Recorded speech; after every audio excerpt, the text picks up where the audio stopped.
Baik, selamat malam saudara dan saudari sekasih. Salam di dalam kasih Tuhan. Sampai berjumpa kembali pada malam hari ini di dalam diskusi Alkitab bersama dengan konsep. Sudah lama kita tidak berjumpa dan ini adalah hari yang istimewa bagi kita semuanya sebab boleh kembali untuk belajar kita bersama-sama dengan saudara dan saudari sekalian. Pada saat ini kita semuanya akan membahas sebuah topik yang sangat menarik, yaitu panduan menyampaikan Injil dengan relevan. Kita mungkin sering mendengar tentang perintah agung di mana kita harus menyampaikan pekabaran Injil ke seluruh dunia, dan mungkin ini sebagai perlengkapan, ya, sebagai ilmu untuk mewujudkan perintah Tuhan itu semuanya. Baik, pada malam hari ini diskusi akan dibawakan oleh materi akan dibawakan oleh Jeremy Hutajulu, pendeta muda Jeremy Hutajulu, dengan judul panduan menyampaikan Injil dengan relevan. Baik, Bapak Ibu sekalian, saudara dan saudari yang terkasih, kita akan memulai acara ini dan terlebih dahulu memohon kepada Pendeta Jimmy Huta Barat untuk membawakan doa buka. Mari kita berdoa. Bapa di sorga, pada malam hari ini kembali kami datang kepadamu, memuji Engkau dalam hidup kami ini, oleh karena Engkaulah satu-satunya Tuhan Allah yang patut dipuji dan dimuliakan.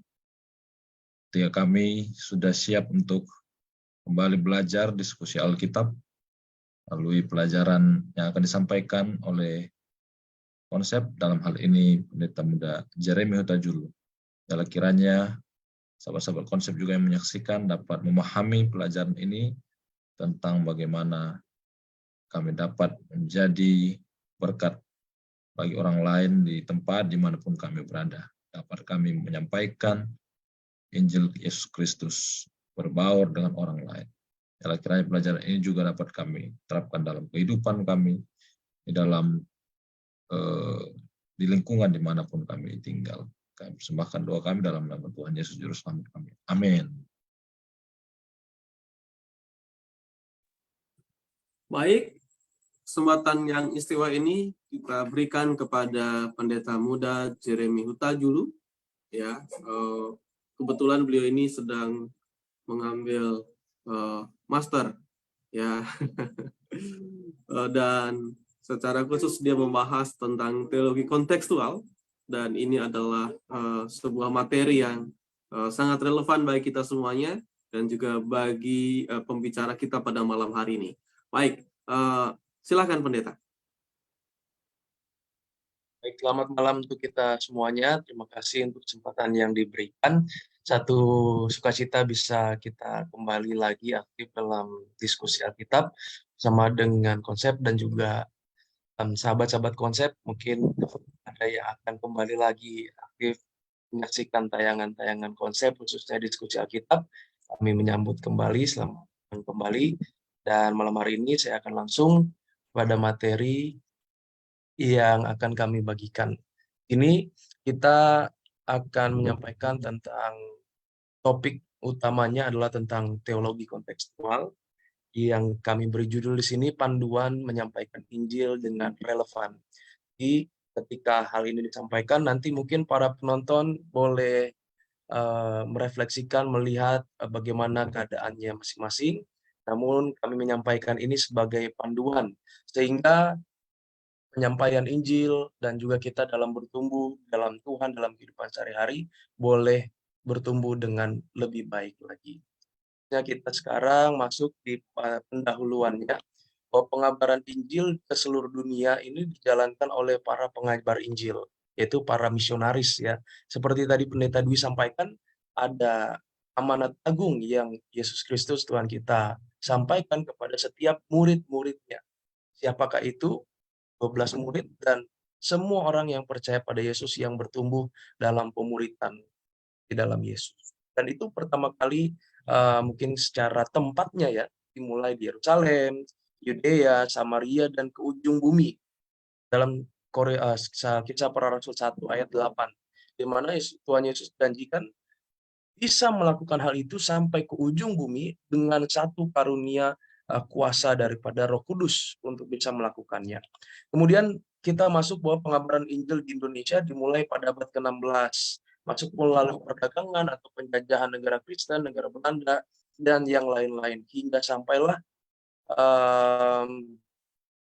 mereka melihat bahwa masyarakat di berbagai di pulau-pulau di Indonesia, mungkin waktu itu negaranya belum terbentuk ya, di Nusantara pada saat itu memiliki beragam kepercayaan suku masing-masing yang memiliki mungkin ciri-cirinya ada animisme, pemujaan kepada roh-roh leluhur, dan juga dinamisme, percaya ada benda-benda yang memiliki kekuatan magis sehingga dijadikan sebagai media untuk penyembahan atau bahkan sesuatu yang dipilih untuk disembah.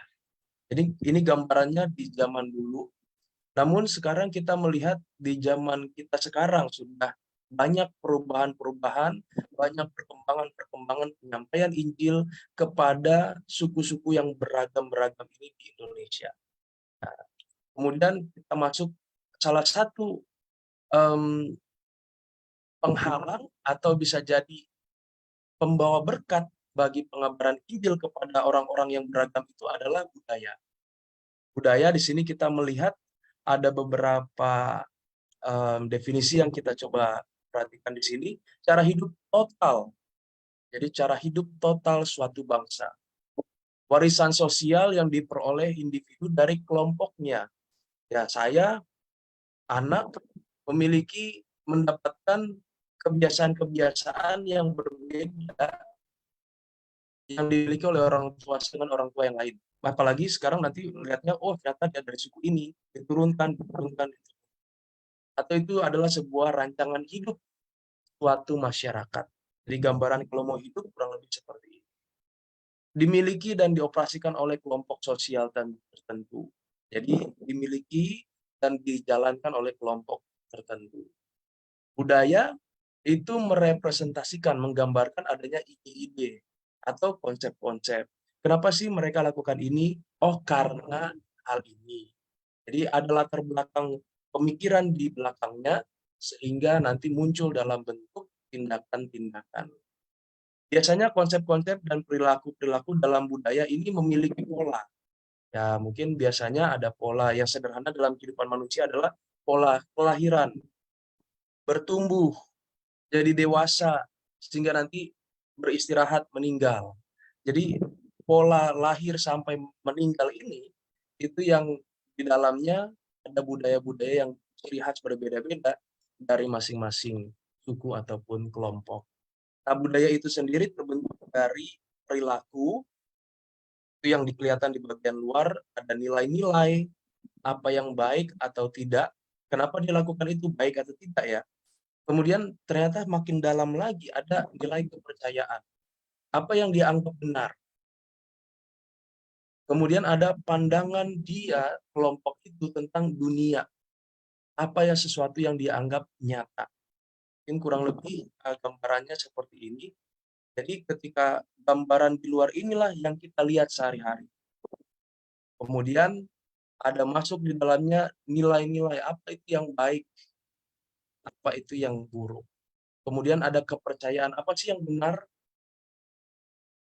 dan worldview itu apa yang menjadi sebuah kenyataan. Mungkin sebagai satu contoh dalam hal ini, dalam hal mungkin kenapa misalnya ada orang masalah tentang pamali ya, nggak boleh ini, karena misalnya nanti kalau begitu datang setan. Berarti ada satu kepercayaan di dalamnya, dia percaya bahwa setan itu ada, kemudian setan itu bisa mengganggu atau setan itu bisa berkomunikasi dengan manusia. Itu beberapa sedikit contoh. Tapi kurang lebih inilah bungkusan dari yang paling luar sampai yang paling dalam dari sebuah perilaku, dan perilaku itu dibiasakan menjadi sebuah budaya, kebiasaan. Kemudian dalam hal budaya ini juga ada beberapa dimensi. Dalam hal ini ada kognitif. Budaya itu dimulai yang sederhana, yang paling luarnya adalah tentang apa yang seseorang ketahui. Apa yang kita ketahui, contohnya tentang kelahiran. Kemudian masuk di dalamnya afektif, ada rasa perasaan, ada emosi, di sana ada sebuah saya itu bagian dari budaya ini, termasuk di bagian evaluatif, sehingga itu membentuk identitas diri kita. Mungkin saya sebagai contohnya saya orang Batak, kenapa saya harus hormat kepada paman atau yang kita sebut tulang, padahal mungkin di budaya yang lain paman itu dianggap sama saja dengan saudara-saudara ataupun yang lainnya. Dalam hal itu dimensi budaya ini bekerja. Ada mulai dari pikiran, diperkenalkan, diajarkan dari kecil, kita itu harus begini. Mungkin saya dari kecil dikasih tahu, kamu itu marga huta julu ya. Huta julunya, huta julu, bokar segiring urutannya. Kemudian nomor berapa? Kasih tahu nomor 16, itu mulai dari kognitif. Hingga itu mendarah daging bahwa saya Jeremy Huta Julu, keluarga dari bagian ini, membentuk identitas diri saya, identitas diri kita. Mari kita lihat bagaimana cara budaya bekerja. Budaya itu ibarat sebuah jalan, di mana kendaraan dapat berjalan di atasnya dengan disertai dengan pembatas dan rambu-rambunya. Jadi kita ibarat lagi berkendaraan, ada jalanan, ada bahu-bahu jalan yang ada palang-palangnya. Itu menentukan, oh itu tidak boleh dilewati ya. Cenderung misalnya kalau orang melewati itu, dia bisa dibilang, itu orang tidak beradat. Misalnya begitu. Karena hal itu tidak lazim, bahkan dianggap kalau dalam budaya itu tidak benar. Kemudian di sini budaya itu ada, sebenarnya karena ada aktivitas manusia. Tanpa manusia, budaya tidak akan ada. Maka kuasanya terletak pada manusia. Artinya budaya itu berarti bisa diubah. Manusia dapat mengubah budaya sesuai dengan kebutuhan dan situasi yang ada. Mungkin secara sederhana, buat saya mungkin secara pribadi yang sudah misalnya lahir di perantauan, pasti beda dengan orang Batak yang masih lahir di tanah Batak. Atau secara hal beribadah, sebelum zaman COVID dan sesudah zaman COVID, ada anak-anak yang bertumbuh kecil itu masih dalam, sudah belajar ibadah online. Mungkin buat orang-orang tua kita yang nggak pernah ibadah online, merasa ibadah online itu nggak seru. Tapi itu satu saat berubah karena ada situasi yang memaksa. Dan yang melakukan itu siapa? Kita manusia. Kurang lebih itu gambaran bagaimana cara budaya bekerja. Maka sekarang kita melihat pada saat penyampaian Injil, kan Injil ini mau disampaikan supaya relevan.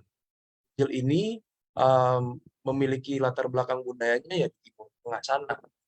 Hal Yesus katakan harus disampaikan ke seluruh dunia.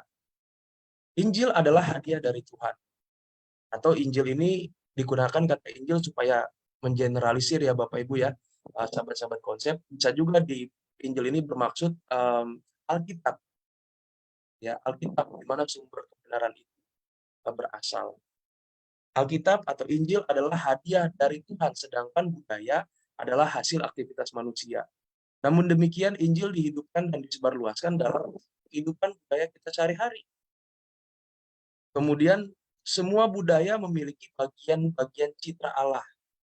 Citra Allah yang ingin dalam pendidikan Advent itu ingin dipulihkan. Jadi ada budaya-budaya pasti memiliki mengandung kebenaran. Walaupun ada yang sedikit, ada yang banyak, itu tergantung dari budayanya masing-masing. Pada saat yang sama juga, semua budaya memiliki bagian-bagian yang tidak benar atau jahat. Karena dampak dosa itu sendiri. Jadi ini bagaimana hubungan antara budaya dan Injil. Sehingga ketika para pengabar misionaris itu datang ke satu tempat mungkin yang belum ada Kristennya, situ nanti akan terjadi benturan, akan terjadi konflik. Sehingga misionaris itu menganggap, mereka melakukan hal yang salah. Mungkin secara sekilas ya, secara penilaian refleks langsung gitu. Ternyata bisa jadi pada saat para misionaris itu mau coba kabarkan Injil, gimana caranya saya bisa bawakan ini dan mereka bisa mengerti. Kurang lebih begitu. Ini ada prinsip hubungan antara Injil dan budaya oleh seorang bernama Charles Kraft. Injil versus budaya. Injil melawan budaya. Injil tidak dapat disamakan dengan budaya manapun. Alkitab artinya tidak ada budaya manusia yang lebih mulia. Alkitab tidak mendukung bahwa ada satu budaya tertentu yang lebih mulia dibandingkan budaya manusia yang lainnya. Sebabnya Yesus menentang eksklusivisme orang Yahudi. Yesus tidak senang dalam hal itu. Kemudian Injil di dalam budaya. Agar dapat dimengerti oleh orang-orang, Injil harus disampaikan melalui budaya. Jadi ada Injil di dalam kehidupan sehari-hari, di dalam kebiasaan kita sehari-hari. Di mana di sini katakan contohnya Yesus menjadi manusia. Supaya Yesus manusia mengerti bahwa mereka ada seorang yang mau menyelamatkan, maka Yesus menjadi manusia, mengenal dan menjadi manusia. Kemudian Injil mentransformasi budaya. Ketika para misionaris ataupun Injil itu dibawa dan berhadapan dengan budaya, kurang lebih 3 hal ini terjadi. Bahwa Injil memiliki kuasa untuk merubah manusia. Injil memiliki kuasa untuk merubah manusia. Mungkin ini contoh yang paling ininya tentang penetapan perjamuan kudus menjadi satu kebiasaan baru menggantikan Hari Raya Paskah. Kita tahu bersama Hari Raya Paskah dirayakan oleh orang-orang Israel untuk mengingat ada domba Paskah yang disembelih. Yang pada wujud kenyataannya adalah ada menyampaikan pekabaran ada juru selamat anak domba Allah Yesus Kristus yang akan disembelih. Dan ketika hal itu sudah kenyataan Yesus sendiri, maka dia yang mengubah itu untuk menggantikan karena sudah terpenuhi maksud dari Hari Raya Paskah itu, Yesus yang sudah ada dan nanti akan disalibkan, maka sebelum Yesus meninggalkan murid-muridnya, sebelum Yesus disalib dan juga nanti akan naik surga, Yesus menetapkan satu perjamuan kudus untuk mengingat kematiannya dan untuk mengingat kedatangannya nanti. Jadi Yesus menetapkan satu kebiasaan baru dengan satu pemahaman konsep yang baru. Kalau dulu orang nunggu Mesias, sekarang Mesiasnya sudah datang. Kali yang pertama, maka sekarang tunggulah untuk kedatangan yang kedua. Pemahaman itu dipraktekkan dengan satu ritual, dengan satu kebiasaan religi, yaitu perjamuan kudus. Kalau dulu ritual atau kebiasaan religinya adalah Hari Raya Paskah. Kalau sekarang, Yesus tetapkan sendiri, laksanakanlah perjamuan kudus. Itu salah satu contoh bagaimana Injil mentransformasi budaya. Sini kita melihat berikutnya ada hubungan budaya dan Injil. Ada budaya yang sesuai dengan Alkitab, seperti tadi katakan, ada yang sesuai dengan citra Allah, dan ada yang tidak sesuai dengan Alkitab. Ketika kita bertemu mungkin dalam kehidupan kita sehari-hari, melihat latar belakang kita masing-masing, bagaimana kita menanggapi hal ini. Ini ada kontekstualisasi yang dilakukan oleh para misionaris, para penginjil. Adalah sebuah proses di mana gereja menjadi tempat inkulturasi atau membuat budaya baru. Membuat budaya yang sesuai dengan Alkitab. Walaupun tidak harus bagaimana caranya nanti kita akan lihat di slide berikutnya. Kontekstualisasi tujuannya adalah untuk memastikan dalam kehidupan sehari-hari sebagai orang Kristen bahwa firman Tuhan itu adalah satu hal yang absolut, yang nyata, adalah juga universal. Prinsip-prinsip Alkitabiahnya bisa diaplikasikan oleh semua orang di dunia ini. Dan itu sebagai standar iman dan praktik kehidupan yang tak berubah di dalam setiap budaya. Ini sebagai sebuah prinsip. Di sini katakan ada contoh budaya sunat orang Yahudi bukanlah standar keselamatan. Seperti yang dialami oleh Rasul Paulus dan para rasul-rasul lainnya ketika umat-umat non-Yahudi itu percaya jadi Kristen. Tidak harus dilakukan sebagai syarat iman oleh non-Yahudi. Sebagai contohnya. Kemudian kita melihat di sini ada pada saat prakteknya ada beberapa sikap, kurang lebih ada 3 sikap para penginjil dalam catatan sejarah, praktek-praktek pelayanan itu ketika bertemu dengan budaya-budaya setempat, budaya-budaya lokal yang sangat unik dan khusus, di mana ada penolakan. Ketika ketemu budaya baru, mereka menolak praktik budaya itu secara menyeluruh. Artinya, kalau misalnya tentang meninggal, kan biasanya dilakukan ritual ini, maka penginjil itu bilang, stop, tidak boleh lakukan itu. Maka dia biasanya akan, karena ada kekosongan sekarang, bagaimana cara kita mengubur orang itu sekarang? Biasanya di sini katakan ada masalahnya, biasanya kekosongan akan kebiasaan itu akan diisi dengan kebiasaan penginjil yang datang. Dia akan sarankan, kami biasanya buatnya begini, jadi kalian buat juga begini. Kemudian kebiasaan yang dilarang, ternyata bisa saja tetap berjalan secara diam-diam. Oke, penginjil itu memang larang, tapi mereka tetap udah jadi kebiasaan, jadi melakukannya diam-diam. Dan kemudian pada saat dilaksanakan, penginjil itu nantinya cenderung akan jadi seperti polisi di dalam gereja, yang menentukan, itu boleh, itu tidak, kamu salah, kamu benar, yang ada nanti jadi konflik.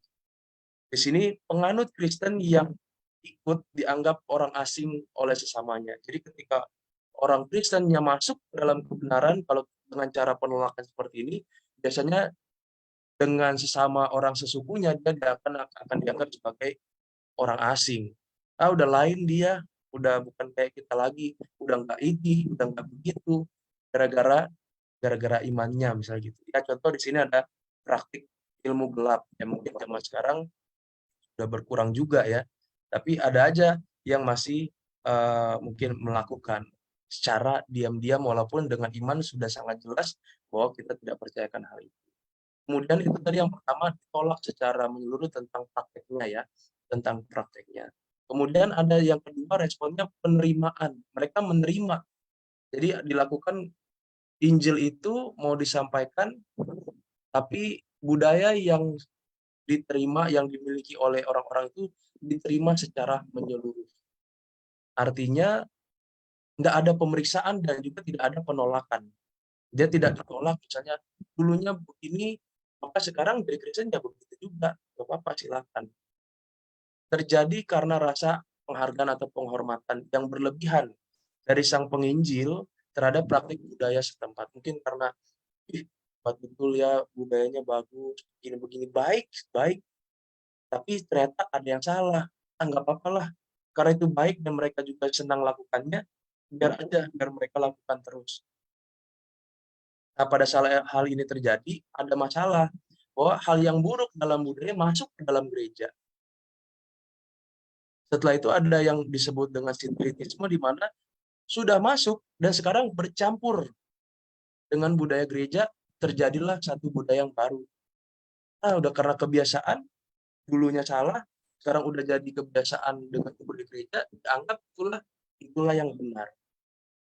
Contohnya adalah praktik-praktik kebudayaan masuk dalam gereja yang berdasarkan kesukuan. Ya mungkin agak sensitif kalau kita sebut beberapa suku, namun kita bisa melihat sendiri kalau ada memang, dulu boleh melakukan ini, ternyata sekarang boleh juga. Dan dalam hal ini, itulah masalah-masalah yang terjadi. Kemudian sikap yang ketiga, di sini sikapnya adalah faithful contextualization atau yang dengan kepercayaan, berdasarkan kepercayaan. Sikap ini adalah seperti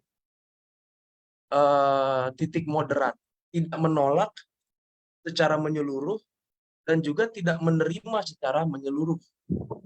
Maka dalam hal ini ada idenya adalah seperti filter, menyaring. Kita lihat-lihat apa yang bisa dan apa yang tidak bisa dilakukan dalam kehidupan praktek umat Kristen. Di sini dikatakan ada langkah-langkahnya dalam melakukan hal ini. Pertama, pelajari budaya tertentu itu, khususnya mungkin tentang praktik budayanya. Kalau mau lakukan tentang kelahiran atau pernikahan dan yang lain-lain, pelajari budaya itu. Kemudian harus dilakukan oleh seorang misionarisnya sebuah waktu untuk belajar. Jadi ketika kita mengobservasi, melihat, memang untuk belajar dulu, untuk mengetahui dulu. Nggak usah dulu kasih pertanyaan yang menantang, tapi mau coba gali, berpikir seperti kita orang suku tersebut. Bagaimana cara mereka memandangnya. Tujuannya adalah untuk mendapatkan apa sih nilai-nilai di balik praktek itu, menganggap diri kita seperti mereka. Kemudian apa sebenarnya cara pandang mereka tentang dunia ini? Ya mungkin world view-nya ya, mungkin tentang keselamatan, tentang surga, tentang roh-roh halus, tentang spiritisme dan yang lain-lain. Kemudian langkah berikutnya setelah dipelajari dan mendapatkan, ya di sini dikatakan butuh waktu ya Bapak Ibu ya, saudara-saudara, sahabat konsep, butuh waktu. Mungkin dalam mempelajarinya tidak semua dalam sehari kita langsung dapat. Makanya perlu waktu dalam hal ini mengobservasi supaya tidak salah menilai juga. Kemudian mempelajari Alkitab. Setelah kita tahu konsepnya tentang budaya itu, berpikir seperti mereka berpikir, sekarang kita pelajari Alkitab yang tentang topik itu. Mungkin topik yang tadi kita amati tentang kematian, pernikahan, kelahiran, terserah, yang sesuai dengan keadaan kita, pelajari apa yang Alkitab katakan tentang hal itu. Jadi di sini peran Alkitab sebagai filternya, penyaringnya. Di sini masih dilakukan oleh sang misionaris itu. Kemudian yang ketiga adalah sekarang diskusi sama-sama.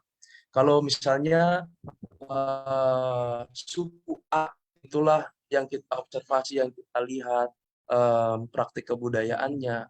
Karena kita berbeda suku, kita dari suku B misalnya, kita harus ajak mereka diskusi sama-sama.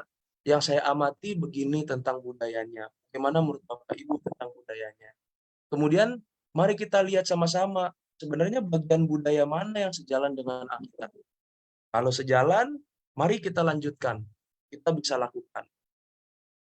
Oh, kemudian bagian budaya mana yang netral. Kadang ada juga yang bukan masalah benar atau salah sesuai dengan Alkitab, tapi masalah preferensi aja. Mungkin tentang warna, tentang gerakan, dan yang lain-lain.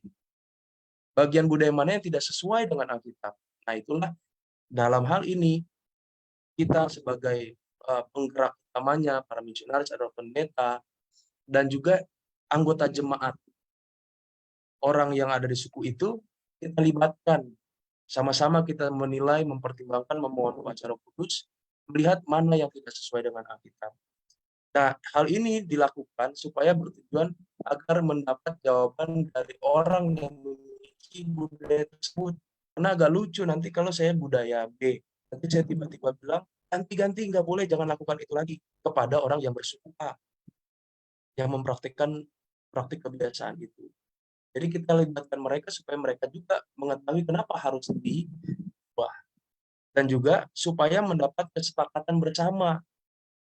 Bukan atas diri sendiri saja, memang betul ketika Yesus tadi mempraktikkan, pasti harus ada yang memulai sebagai penggerak. Lalu Yesus ajak 12 muridnya, dia lakukan, kemudian 12 muridnya itu praktekkan kepada orang-orang lain juga. Kurang lebih mengambil pola yang sama dengan apa yang Yesus lakukan, tapi dengan kesadaran bahwa kita bisa salah. Maka kita gunakan Alkitab sebagai dasarnya. Satu hal yang dikatakan kebenaran. Firman-Mu adalah kebenaran, kuduskanlah mereka dalam kebenaran. Kita sama-sama sebagai mungkin di jemaat, kita pilih bahwa inilah yang akan sikap kita terhadap praktik kebudayaan itu.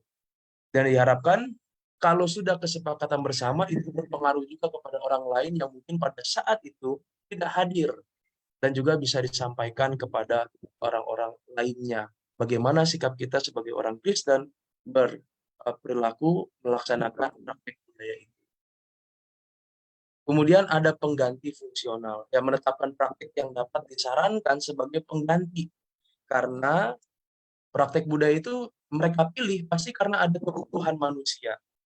Ya pada saat ada orang meninggal caranya begitu, pasti karena ada kebutuhan. Masa sih kalau ada orang meninggal dibiarkan gitu saja? Kayak gimana cara kita membuat ritual penguburan itu sesuai dengan Alkitab, tapi tetap mengangkat iman dan menjadi sumber penghiburan. Mungkin dalam praktek-praktek yang lainnya bisa juga digunakan. Jadi kita jangan biarkan praktek yang tadi misalnya dihilangkan, jangan dibiarkan kebudayaan praktek itu jadi kosong, kebutuhan manusianya jadi kosong. Misalnya penggunaan praktek sesuatu dalam mungkin tentang kelahiran atau tadi dalam hal pernikahan. Kalau ada budaya yang harus diubah, jangan biarkan di situ kosong. Kita cari kira-kira mana yang Kristiani tapi mendekati dengan budaya tersebut, dengan suku tersebut. Kemudian pelayanan yang mengubahkan. Dan dalam menjalani ini, itu bukanlah sesuatu hal yang mudah. Diperlukan dukungan pelayanan yang konsisten dalam fase transisi ini. Dan harus bersabar, jangan dipaksa. Mungkin belum semua orang bisa menerima. Tapi paling tidak karena kita sudah melaksanakannya, memeriksanya bersama-sama, baik budaya dan berdasarkan Alkitab, paling tidak kita tidak bergerak sendiri. Sudah ada beberapa orang yang memang sepandangan dengan kita, yang sesuai dengan Alkitab juga. Dan kita harus dorong, kita harus promosikan, supaya budaya yang kita promosikan ini, yang sesuai dengan Alkitab ini, bisa dibiasakan dan juga dihayati. Jadi bukan cuma sekedar yang penting benar, tapi bisa juga dihayati, meningkatkan semangat berbakti, meningkatkan semangat kerohanian kita bersama. Jadi itulah 3 hal dalam penanganannya, ada yang ditolak, ada yang diterima, ada yang harus dikontekstualisasikan dengan iman Alkitab itu sendiri, dengan langkah-langkah yang tadi sudah disampaikan. Dan di sini ada fondasi teologis dari kontekstualisasi. Yang pertama, dalam melaksanakannya, Alkitab itu adalah sesuatu hal yang final dan memiliki otoritas sebagai dasar iman dan praktik kehidupan Kristiani. Harus berdasarkan Alkitab baik dalam menguji, dalam memeriksa, dan dalam memilih pengganti atau adaptasi yang baru. Kemudian, keimamatan semua orang percaya. Kita percaya bahwa Roh Kudus menuntun setiap orang yang berpartisipasi dalam pekerjaan Injil. Semua yang terpanggil, artinya yang berhak di sini bukan cuma pendeta, bukan cuma penginjil, tapi semua anggota jemaat berhak kita bersama-sama di bawah tuntunan Roh Kudus Tuhan menentukan. Mungkin ada utusan-utusan yang bisa sama-sama kita berdiskusi bersama-sama, membicarakan bagaimana cara kita membuat pekabaran Injil ini sesuai dengan cara mereka, dan budaya mereka nanti bisa berubah juga sesuai dengan Alkitab. Kemudian diperiksa bersama oleh gereja. Pendeta atau penginjil memiliki pengetahuan Alkitab. Kita diperlengkapi dengan hal itu. Tapi umat-umat memiliki pengetahuan tentang budaya mereka, karena mereka yang menjalani sehari-hari. Maka kita bekerja sama untuk menyatukan pandangan kita sesuai dengan Alkitab. Dalam hal ini, sebagai kesimpulannya, maka kontekstualisasi berarti penyampaian Injil dengan cara yang dimengerti oleh orang-orang yang mau dituju. Tetapi ketika Injil itu sudah disampaikan, kita akan bertemu bahwa, ada kebiasaan yang salah. Maka itu juga sebuah tantangan bagi individu atau kelompok untuk meninggalkan praktik yang tidak sesuai dengan Alkitab itu. Dan hal-hal yang sesuai dengan Alkitab itu bisa kita promosikan, kita tetapkan. Kemudian kontekstualisasi harus dilakukan dengan pengenalan yang menyeluruh terhadap budaya atau praktik tersebut, sehingga kita tidak salah menilai atau bahkan membuat suku tersebut jadi tersinggung, karena ini adalah hal yang sensitif.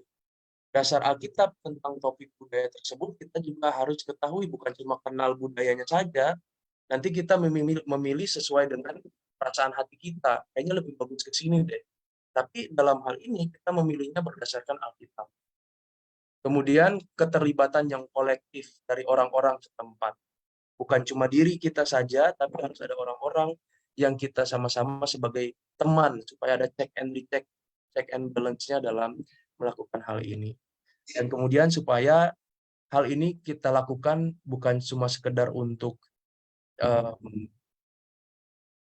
menunjukkan kepintaran atau kebolehan kita dalam hal teologi dalam prakteknya, tapi supaya mendorong kehidupan rohani itu dari individu atau kelompok supaya semakin meningkat, supaya semakin dekat dengan Tuhan.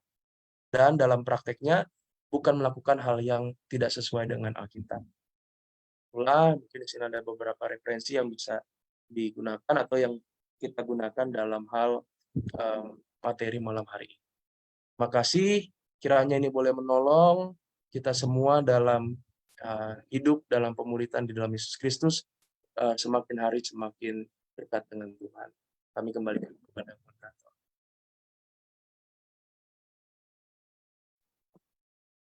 Baik, selamat malam kita semuanya kembali. Terima kasih untuk Pendeta Jeremy Utajulu yang sudah menyampaikan pembahasannya pada malam hari ini tentang teologi kontekstual ini. Ya, dan bagi saudara dan saudari sekalian yang memiliki pertanyaan, pertanyaannya boleh disampaikan melalui kolom chat di dalam media Zoom ini, maupun melalui media yang ada di Facebook, melalui kolom komentar. Jadi bagi saudara dan saudari yang pada saat ini menyaksikan ataupun nanti yang melihat videonya setelah ini, nanti akan ditampilkan juga, diupload di dalam Facebook dan YouTube.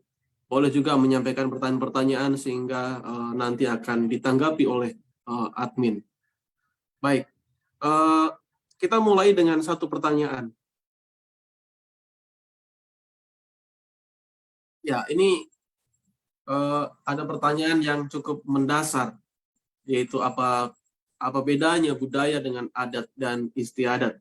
Ya, karena kontekstual kita ya seringkali adalah kontekstual budaya dan juga adat istiadat, begitu. Nah, kira-kira boleh ditambahkan Pendeta mengenai perbedaannya itu apa, dan mungkin seperti apa perilaku kita dalam menyampaikan Injil di dalam konteks-konteks budaya dan juga adat istiadat ini. Baik, terima kasih atas pertanyaannya. Kalau budaya itu praktek-praktek yang biasa dilakukan. Praktek-praktek yang biasa dilakukan itu kan contoh kita orang Indonesia kan sangat kaya budaya, beragam budaya, kayak gitu. Jadi itu karena orang yang mempraktekkan itu beragam jenisnya banyak. Jadi kita melihat budaya itu berdasarkan perilaku, kebiasaan yang dilakukan oleh orang-orang lokal tersebut. Ya, mungkin kalau di Pulau Maluku, kalau di Pulau Papua, kalau di Pulau Nusa Tenggara, mereka punya praktek-praktek budaya dan masing-masing kita di Indonesia. Nah, dalam mempraktekkan itu, jadi gambarannya seperti payung di atasnya lagi, di atasnya budaya, orang ada norma-norma yang secara implisit, kasat mata, kayak nggak ada, tapi ada. Itulah adat istiadat. Misalnya adat istiadat dalam melaksanakan praktek budaya itu, dia akan menunjukkan nilai-nilai, misalnya kesopanan, nilai-nilai penghargaan, nilai-nilai kerjasama. Jadi adat istiadat itu lebih kepada bagaimana cara menghidupkannya atau nilai-nilai kualitasnya. Nah, mungkin contoh ketika hal yang sederhana, ketika anak-anak seseorang lewat atau tanpa memberikan salam, memberikan hormat kepada orang yang ada di situ. Saja orang ini nggak sopan ini. Dalam level yang lebih ini, ketika seseorang mungkin melanggar norma dalam melakukan budaya itu, maka dia bisa dibilang, kok dia begitu ya? Kayak nggak beradat dia ya. Nggak tahu caranya ya, kurang lebih begitu. Caranya harusnya dengan begini, mungkin nilai kesopanan, tapi dia tidak lakukan hal itu. Itulah mungkin gambaran yang kami sampaikan, bedanya antara budaya dan adat istiadat. Ya, baik.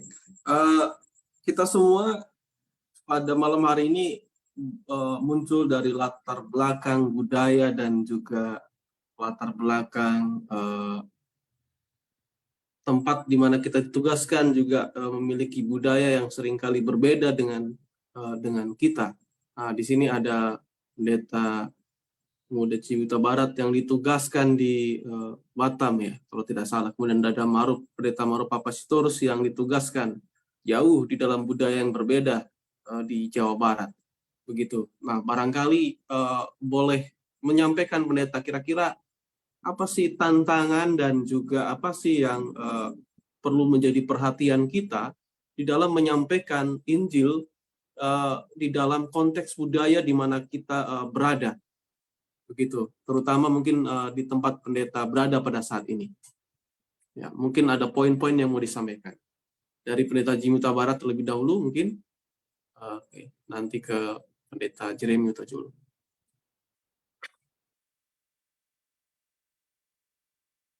Iya, oke, baik, terima kasih ya. Jadi memang budaya itu adalah gaya hidup ya, cara hidup manusia ya yang berbeda-beda oleh karena beda-beda tempat ya, berbeda-beda negara bisa saja ya, berbeda-beda wilayah atau provinsi seperti kita ini ya. Tetapi kemudian budaya itu bisa dimasuki oleh Injil ketika orang-orang ataupun misionaris ya, ataupun kita sebagai umat Tuhan datang untuk mengadakan kontekstualisasi di sana, ya, yang tadinya budaya-budayanya itu cenderung tidak alkitabiah, ya, yang dilakukan, ya, lama-kelamaan kalau kita bisa berbaur, ya, bisa juga diikuti ya. Bukan berarti kita akhirnya mengikuti iman mereka ya, tidak. Tetapi kita bisa menunjukkan bahwa Injil itu berpengaruh atas setiap budaya yang ada di dunia ya. Karena Injil itu kan sebenarnya paling atas dia. Ya, jadi sama seperti berpakaian kita berpakaian rapi contohnya ya. Ada yang lain berpakaian ya tidak pakai kemeja ya, tetapi pakaiannya ada yang lain, pakaian adat mungkin ya. Itulah kebudayaannya. Ya, jadi itu bisa itu ditanggalkan ketika Injil masuk di sana. Karena di dalam Yesus Kristus bukan itu yang utama, ya kan? Bukan budaya itu, tetapi di mana adanya kebenaran di sana, ya, sehingga banyak orang-orang yang ketika sudah masuk ke dalam Kristen, ya, mereka tidak lagi menganggap yang dulu kebiasaan yang dilakukan itu, budaya-budaya yang dilakukan itu, kalau memang sudah tidak berkaitan dengan firman Tuhan itu bisa ditinggalkan ya. Jadi bagus sebenarnya budaya ini, tapi ada hal-hal yang memang tidak cocok dengan Alkitab. Nah, disitulah seorang penginjil harus bisa masuk dengan melihat celah sehingga tidak membuat sakit hati atau kemudian tidak diterima ya, karena banyak penginjil akhirnya gagal menyampaikan Injilnya ke satu daerah yang memiliki budaya yang sangat kental karena tidak melakukan kontekstualisasi ya, dengan cara langsung bulat-bulat dilakukan seperti yang ada di dalam Injil. Itu agak repot memang. Jadi bagaimana dengan cara soft, dengan cara yang perlahan-lahan tapi pasti pendekatan itu bisa berhasil. Itu mungkin yang bisa saya tanggapi tentang Injil bisa mempengaruhi budaya. Ya, baik. Terima kasih Pendeta Cimuta Barat. Mungkin ke Pendeta Huta dulu. Silakan Pendeta. Ya, baik, terima kasih. Kalau di tempat kami mungkin dalam pelayanan, sekarang melayani di tempat yang lagi beragam budaya. Jadi bukan nggak ada, contoh saya melayani di Kalimantan, lagi di tempat yang beragam budaya. Jadi bukan ada satu suku yang spesifik yang mendominasi. Tapi di tempat sebelumnya ada pengalaman di mana ada satu suku yang spesifik yang mendominasi. Jadi ketika hal-hal di satu perkampungan juga yang satu suku semua gitu. Dan pada saat itu saya melihat mereka kan harus ikut juga dalam kehidupan budaya-budaya. Mungkin ada satu kampung itu menikah, mereka pasti datang. Satu kampung itu meninggal, mereka pasti datang. Satu kampung itu ada yang lahiran, tetangganya, mereka datang. Tapi tidak jarang pendeta diundang. Sering pendeta diundang. Oh, perwakilan gereja Advent. Berarti mereka biasanya, karena saya baru di situ, pelayanan di gereja Advent di situ sudah ada mungkin sekitar 10-15 tahun. Anggota-anggota di sana sudah kenal Advent, mereka biasanya sudah langsung tahu, oh kalau Advent, misalnya dalam hal-hal itu, makanannya harus dibedakan. Kemudian makanannya harus yang, nggak boleh yang haram, kitab gitu ya. Kemudian pada prakteknya, mungkin ada satu budaya, ada satu praktek yang praktek budaya, oh kalau Advent pasti nggak ikut yang itu, mereka langsung pulang duluan. Ya begitu. Ada yang mereka bisa ikut, tapi kalau biasanya mereka ikut, mereka pasti ikut terus. Ikut dalam arti sampai acara itu selesai. Kemudian, dan banyak yang ikut. Banyak yang ikut ke dalam acara itu. Jadi, dalam hal ini, saya melihat memang ada tantangannya, khususnya ketika mereka kok jadi beda sendiri ya, dari sesama sukunya. Gitu. Walaupun bedanya juga karena satu hal yang beralasan sangat jelas karena tidak sesuai dengan Alkitab. Pada saat yang sama berarti suku, karena kan ada juga orang Kristen. Kalau dalam konteks kami itu ada juga orang Kristen. Berarti ada denominasi yang lain yang tidak menganggap itu sebagai masalah secara hal rohani. Jadi mereka tetap melaksanakan. Mungkin karena latar belakang kesukuan. Dan disitulah yang kami lihat, oh mereka menerima hal itu. Terlebih karena itu budaya mereka sendiri, sudah dari turun-temurun mereka lakukan. Jadi kalau dalam materi tadi, hal itu tentang yang penerimaan. Diterima karena sudah dari turun-temurun. Dan juga diterima karena untuk menghormati tetua-tetua adat. Gitu. Jangan nanti kehadiran mereka jangan nanti malah ditolak. Gitu. Itu yang membuat alasan mereka menerima bagian-bagian yang mereka pikir itu tidak berhalangan dengan Alkitab. Tapi kita punya posisi yang jelas, yang sebagai dasar Alkitab yang tadi menyeluruh, dan itu menjadi mungkin yang saya bisa bagikan. Ya, baik. Terima kasih Pendeta. Ya, dari apa yang sudah disampaikan tadi, saya menangkap bahwa saya mungkin ambil dengan bahasa yang sederhana bahwa teologi kontekstual artinya adalah membumikan Injil, begitu.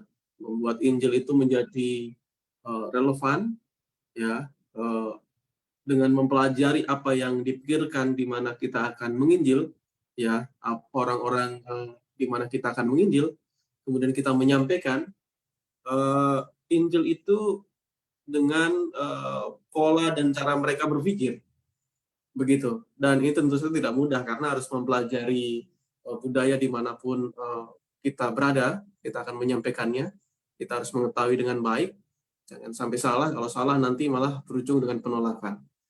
Dan saya mau bertanya begini Pendeta, seberapa penting ini, gitu? Ya, seberapa penting ini untuk keefektifan membantu supaya efektif, seberapa kuat itu dapat membantu dalam keefektifan dalam menyampaikan pekabaran Injil. Mungkin ke pendeta Jimmy dulu, nanti ke pendeta Jeremy Utabara, ke Huta dulu. Iya ya, jadi kalau berbicara tentang seberapa efektif ya Injil bisa mempengaruhi budaya ya. Ada peristiwa kan di mana di kisah ya, Kisah Para Rasul 10 ya kalau nggak salah, tentang murid Yesus ya, Petrus dan juga Paulus yang diajak makan ya. Ada yang tidak mau karena bukan Yahudi katanya. Ada kisahnya itu di Alkitab ya. Lalu kemudian ada yang udahlah nggak apa-apa. Yang penting apa? Yang penting kan makanan itu bukan makanan yang dipersembahkan ya dan lain sebagainya. Jadi memang untuk hal-hal seperti ini bisa kita toleransi kalau memang itu tidak terlalu menyalahi prinsip daripada Alkitab ya, tidak menyalahi daripada doktrin Alkitab itu sendiri. Contoh yang dilakukan oleh Petrus tadi, dia tidak datang pada undangan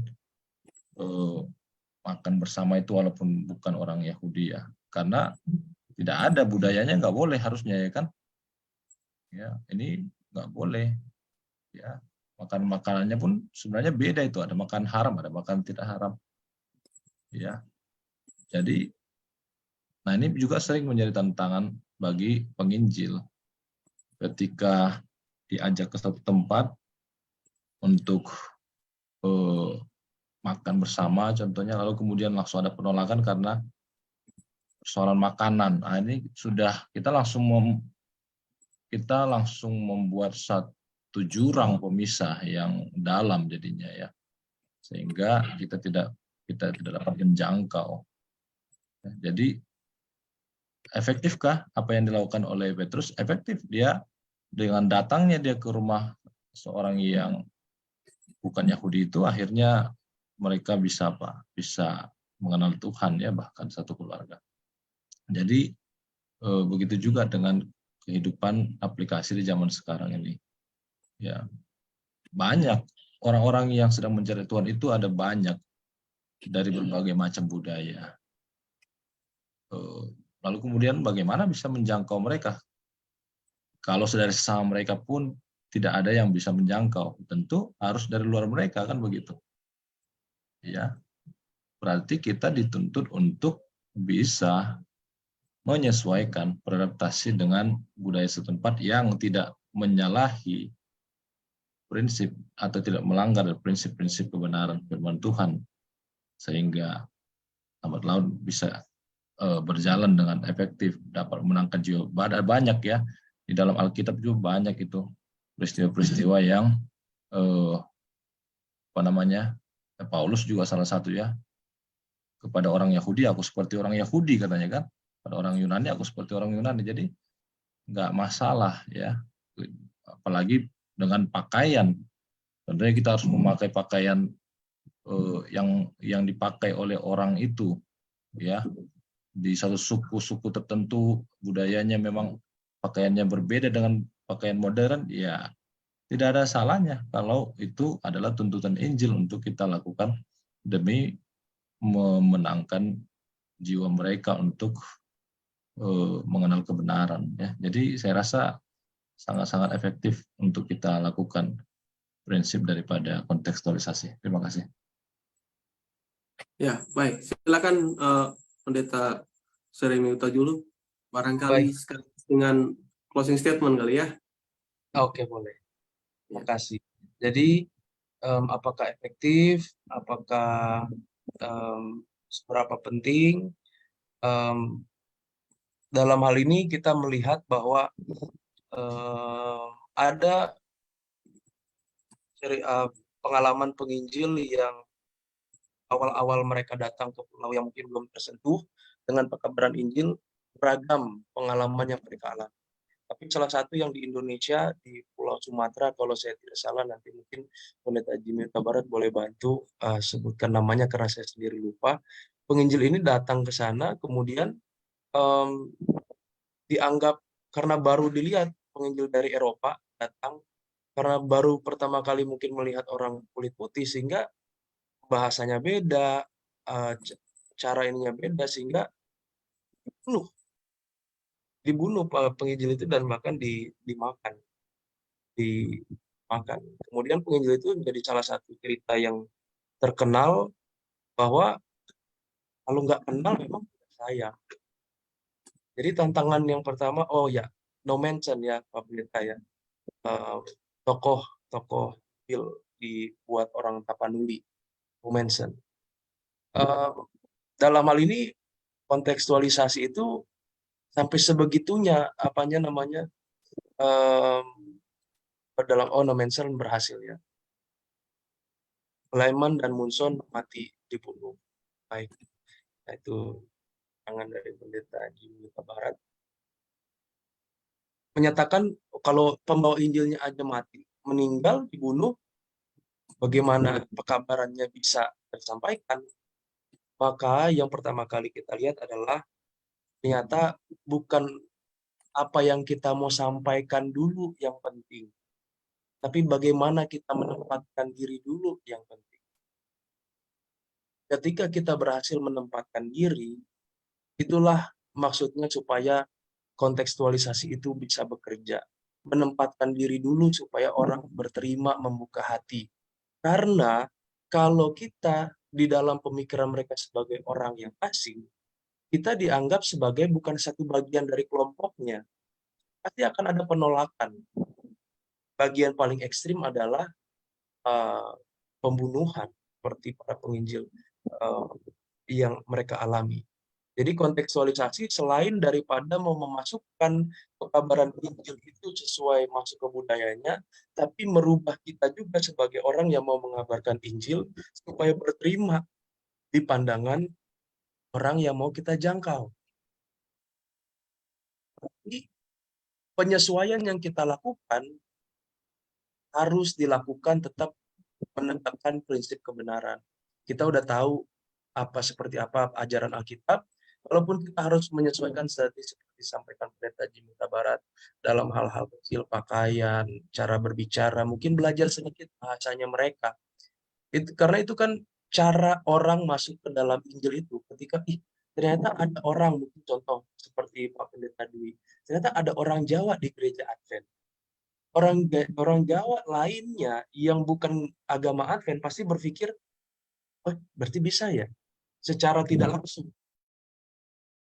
Baru nanti dia akan belajar tentang apa sih ajaran yang diajarkan oleh gereja Advent itu. Misalnya orang lain nanti berpikir, oh ada ya orang Batak masuk ke gereja Advent.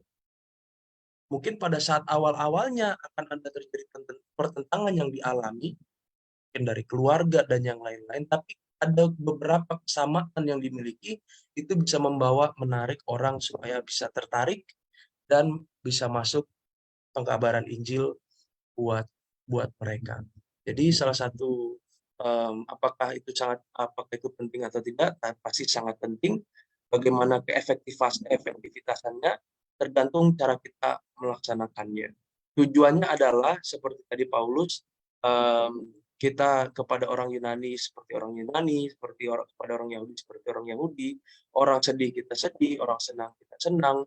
Jadi bagaimana dia hidup kita mengerti, kita bisa menempatkan diri kita seperti mereka. Oleh karena itu kita bisa masukkan Injil ke dalam kehidupan mereka. Yang terkadang di sini kata kuncinya adalah kita ini unity, bersatu, tapi bisa beragam, tidak harus seragam, tapi yang penting bersatu.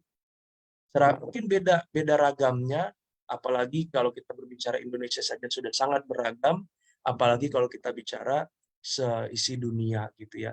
Tapi kita punya dasar-dasar prinsip Alkitab yang diberikan kepada kita, itulah yang membuat kita bersatu di dalam Tuhan. Ini itu yang kami boleh sampaikan supaya dalam kita sama-sama membuat diri kita paling tidak berterima dulu di orang-orang yang kita mau jangkau. Harus ada bagaimana cara kita supaya kita bisa berterima. Terlibat dengan mereka, luangkan waktu dengan mereka, mingle seperti yang metode yang Yesus lakukan. Ya, ketika kita hidup di desa, marilah kita menempatkan diri seperti orang yang hidup di desa. Ketika kita hidup di kota, kita menempatkan diri seperti orang yang hidup di kota. Mungkin itu bicara tempat. Kalau kita beda suku, di tempat yang suku berbeda dengan kita, jangan kita tonjolkan terus. Nah, kalau di tempat kami nggak boleh begini. Kalau di tempat kami cara mempraktekannya begini. Mungkin menunjukkan kehebatan sukunya sendiri. Tidak. Itu nanti akan menjadi tembok buat pekabaran Injil, tapi marilah kita memahami bagaimana cara mereka, sehingga kalau ada nanti yang salah, karena tadi budaya pasti ada bagian yang benarnya, pasti ada bagian yang salahnya. Kalau ada yang salah, tidak sesuai dengan Alkitab, disitulah kita akan bersabar, sama-sama memeriksa, dan ajak orang lain diskusikan. Dengan cara mungkin bertanya, aku kan orang ini baru ada di sini, aku lihat ada praktek begini, kira-kira itu bagaimana menurutmu ya, kita orang Kristen boleh nggak ya lakukan itu? Kita orang Advent boleh nggak ya? Kita bertanya kepada mereka, sehingga mereka yang punya kebiasaan itu, mereka sendiri juga akan terpancing untuk sama-sama berpikir. Dan tujuannya adalah nanti supaya kita bisa sama-sama hidup lebih dekat dengan Tuhan, praktek budaya kita juga bisa sesuai dengan apa yang Alkitab sarankan, apa yang Alkitab perintahkan kepada kita semua. Terima kasih. Ya, baik. Terima kasih Pendeta Utajulu. Mungkin dari Pak Pendeta Dwi ada tambahan atau dari harusnya. Oh ya, barangkali ada tambahan dari Pendeta Maru Papasitorus yang sekarang mungkin sibuk kontekstual di Jawa Barat. Ya, intinya sebenarnya kalau kita bicara tentang budaya itu sesuatu hal yang menjadi warisan dari nenek moyang yang tertanam sejak kecil dan dibawa secara generasi terus menerus. Jadi budaya itu bisa dibentuk menjadi sebuah kepercayaan. Makanya malam ini kita diingatkan bagaimana menempatkan sebuah Injil itu supaya Injil itu bisa masuk dan diterima di dalam kebudayaan. Saya sendiri dari budaya Sumatera, ya sekarang tinggal di daerah Kabupaten Cirebon. Ya mungkin secara budaya berbeda ya. Kalau misalkan di dalam budaya Sumatera itu kita kalau mau menyampaikan apa yang nggak kita suka di hati kita bisa langsung mengutarakannya, gitu, langsung menyampaikannya. Tapi dalam budaya seperti di Cirebon ini yang termasuk ada pengaruh dari Jawanya, budaya seperti itu nggak bisa, gitu. Jadi apa yang kita ingin sampaikan harus ya mungkin ke A dulu, ke B dulu, ke C dulu, baru nanti ke A. Jadi intinya adalah bagaimana kita bisa mempelajari budaya, saat yang sama bagaimana Injil itu bisa ditempatkan di dalam budaya. Nah, itu yang menarik yang saya dapatkan tadi dari Pendeta Muda Jeremy Utajulu. Semoga kita semua bisa mempraktekkan Injil untuk dalam budaya kita masing-masing. Terima kasih. Ya, terima kasih Pendeta Maru Papasitorus. Ya, saya pikir sudah cukup pada malam hari ini. Materinya sudah sangat jelas dan kita sudah mendiskusikan dengan banyak pertanyaan, dan mudah-mudahan kita boleh ataupun bisa atau mampu dengan kuasa Tuhan yang pasti, kuasa Roh Kudus, untuk menyampaikan pekabaran Injil ya dengan sopan, dengan baik, mudah diterima, ya sesuai dengan konteksnya, begitu relevan bagi kehidupan di mana kita melakukan pekerjaan Tuhan. Dan mudah-mudahan kita diberikan kuasa yang tidak berkurang, kuasa yang tidak terbatas untuk dapat melakukan pekerjaan Tuhan. Ya, walaupun kita memiliki ilmu yang sangat tinggi, untuk menyampaikan pekabaran Injil, tetapi ini adalah pekerjaan Tuhan, hanya bisa dikerjakan dengan kuasa Tuhan. Ya, ilmu kita tanpa ada kuasa daripada Tuhan itu tidak memiliki arti apa-apa. Baik,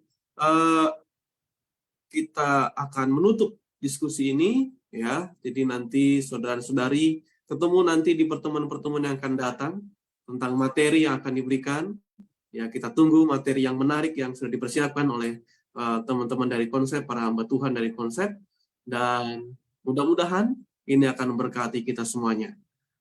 Mohon untuk Pendeta Maro Bapak Sitorus untuk menyampaikan doa tutup. Mari berdoa. Ucap syukur Tuhan atas segala penyertaan-Mu sepanjang acara akan diskusi Alkitab malam ini. Kami menemukan beberapa hal yang baik dalam budaya. Secara sama juga bagaimana kami masuk di dalam menyesuaikan budaya setempat, agar ketika kami datang membawa Injil, kebenaran itu benar-benar dapat diterima oleh karena kami dapat menyesuaikannya. Dan secara sama juga kami memohon tuntunan kuasa dari surga agar kami benar-benar melakukannya seturut dengan petunjuk yang Tuhan telah berikan. Berkati pemateri pendeta muda Jeremy Tajulu yang telah menyampaikan. Tuhan berkati dalam pelayanannya. Sama juga berdoa untuk seluruh pemirsa sahabat Konsep yang setia mengikuti tayangan ini. Terima kasih Tuhan, berkat-Mu yang kami terima di dalam nama Yesus kami ucap syukur. Amin. Baik, terima kasih para sahabat Konsep, para hamba Tuhan, Pendeta Jeremy Tajulu, Pendeta Jimmy Barat, dan Pendeta Maro Bapak Sitorus. Kiranya Tuhan berkati kita semuanya. Sampai jumpa di dalam pertemuan yang akan datang.